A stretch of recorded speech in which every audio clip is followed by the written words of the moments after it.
liberalisme atau spilish dalam beragama. Pertanyaan yang pertama yaitu bagaimana pemahaman konseptual tentang sekularisme menurut Nurcholish Madjid.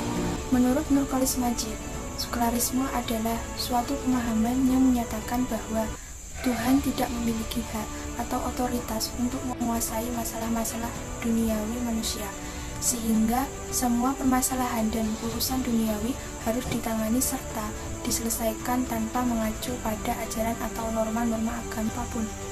Pertanyaan yang kedua yaitu bagaimana identifikasi dampak 4 bahaya utama tasawuli dalam konteks sekularisme. Yang pertama, terjadi erosi tauhid dan keimanan yang progresif dan berbahaya. Tasawuli yang dipandu oleh pemikiran sekuler menyebabkan manusia mengabaikan pentingnya tasawuli tauhid.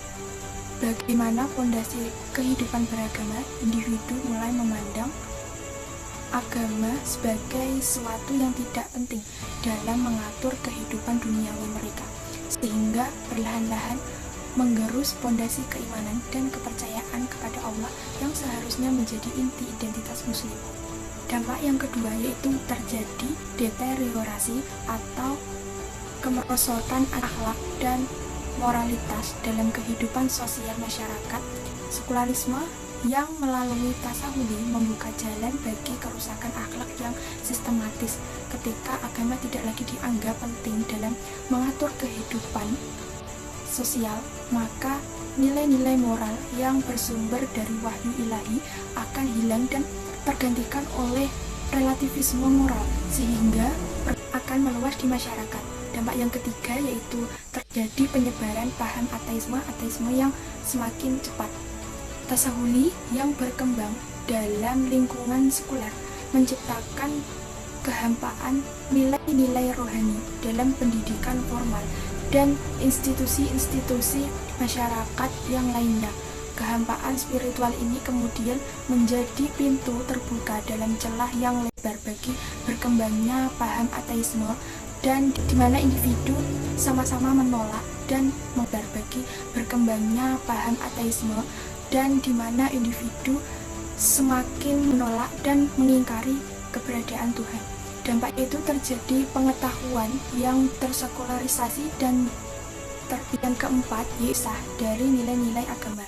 Sekularisme, ilmu pengetahuan yang sering diperkuat oleh tasawuli dalam sistem pendidikan, menghasilkan paradigma keliru bahwa ilmu pengetahuan tidak terkait dengan agama dan nilai-nilai spiritual. Pandangan ini menciptakan dikotomi yang berbahaya antara sains dan agama yang pada akhirnya menghasilkan manusia yang terasing dari nilai-nilai spiritual dan tidak menyadari bahwa ilmu pengetahuan sejati harus berpadu dengan iman.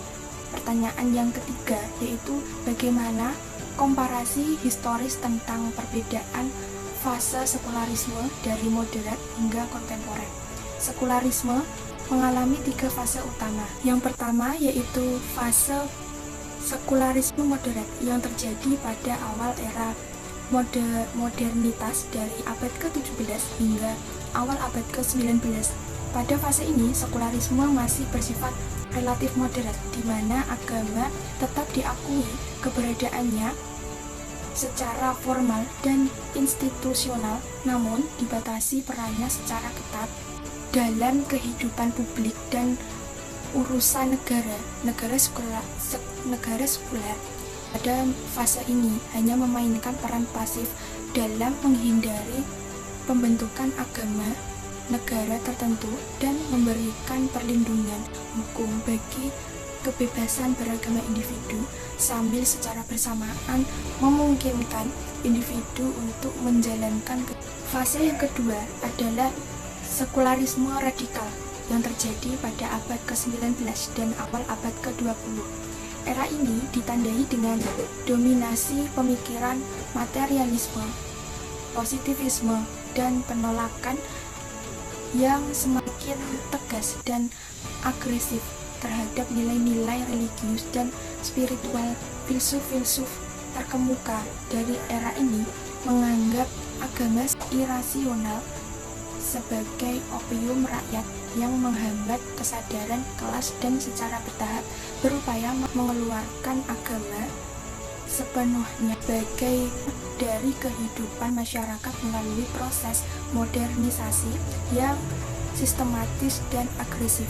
Fase yang ketiga adalah sekularisme kontemporer pada abad ke-21 yang sedang berlangsung saat ini. Di era kontemporer modern, sekularisme telah menjadi nilai dominan yang tersebar dan mengakar dalam banyak aspek kehidupan masyarakat modern, terutama melalui paradigma sains dan teknologi yang hegemoni. Nilai-nilai sekuler ditanamkan melalui sistem pendidikan formal, media massa yang kuat, dan institusi-institusi sosial yang mengutamakan rasionalitas ilmiah dan kepentingan material sambil secara progresif mengabaikan dan meremehkan dimensi spiritual, religius, dan transendental dari kehidupan manusia. Pertanyaan yang keempat yaitu bagaimana teori The Real and Sick dari John Hick dapat dijelaskan sebagai berbeda dari Johann Hick menjelaskan bahwa The Real and Sick adalah realitas transendental tertinggi yang tidak dapat dipahami secara langsung oleh manusia. Manusia hanya dapat mengenal realitas tersebut melalui pengalaman keagamaan yang dibentuk oleh kebudayaan, bahasa, dan tradisi masing-masing agama. Perbedaan mendasar dengan agnostisisme modern adalah bahwa agnostisisme menyatakan realitas transendental yang tidak dapat diketahui sama sekali, sedangkan John Hick tetap mengakui keberadaan dan pengaruhnya The Real dalam pengalaman religius manusia, meskipun tidak dapat dipahami secara sempurna. Pertanyaan yang kelima yaitu bagaimana kita dapat membedakan antara genuine pluralisme yang menghormati otonomi epistemik dalam berbagai tradisi keagamaan dengan bentuk pluralisme palsu yang merupakan kolonisasi, pluralisme yang genuine menghormati otonomi epistemologis setiap intelektual barat agama dan membuka ruang dialog tanpa memaksakan standar kebenaran tertentu. Sebaliknya, pluralisme palsu seringkali membawa universal kebenaran agama. Pluralisme jenis ini berpotensi menjadi kolonisasi intelektual karena memaksa agama-agama non-barat untuk menyesuaikan diri dengan kerangka berpikir sekuler barat.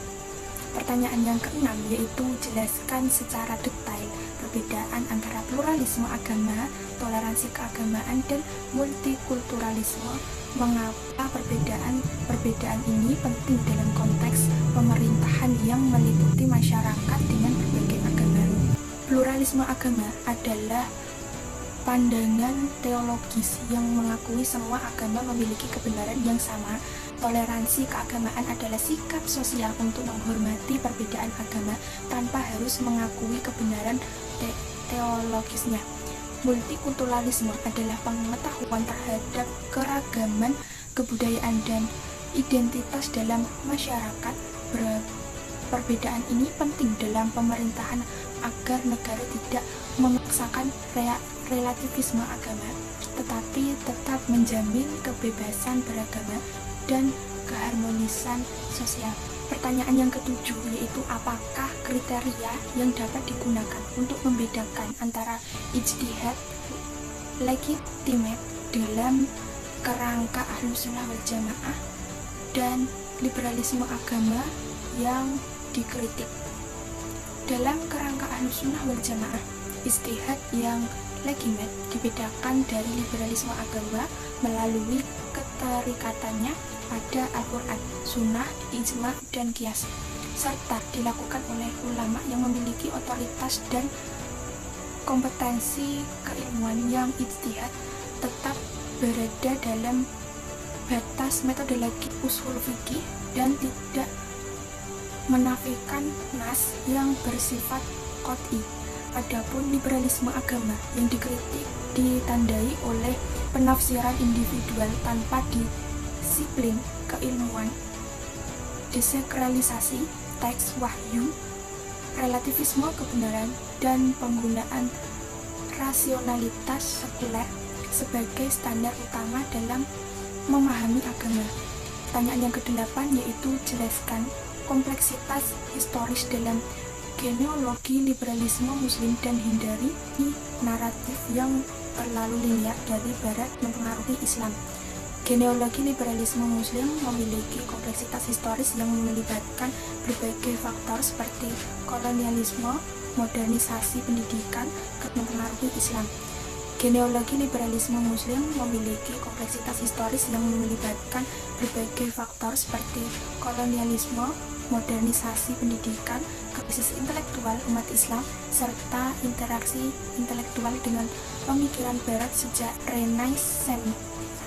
Oleh karena itu, kemunculan liberalisme muslim tidak dapat dipahami secara linear sebagai hasil pengaruh barat semata, melainkan sebagai hasil penjumpaan multidimensional antara faktor eksternal dan internal dalam sejarah umat Islam. Pertanyaan yang ke-9 yaitu, jika seorang berpendapat bahwa perlindungan maqasid terhadap martabat manusia atau otonomi pribadi bisa membenarkan praktik-praktik yang secara tradisional dilarang seperti hipotek berbasis riba atau pencampuran gender, bagaimana cara membedakan antara penerapan sah maqasid dengan distorsi liberal terjadi ketika maqasid dijadikan alasan untuk membatalkan hukum syariat yang sudah jelas seperti penghalalan riba atau pencampuran gender tanpa batas.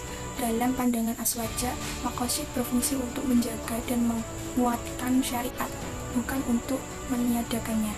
Sekian dari saya. Assalamualaikum warahmatullahi wabarakatuh.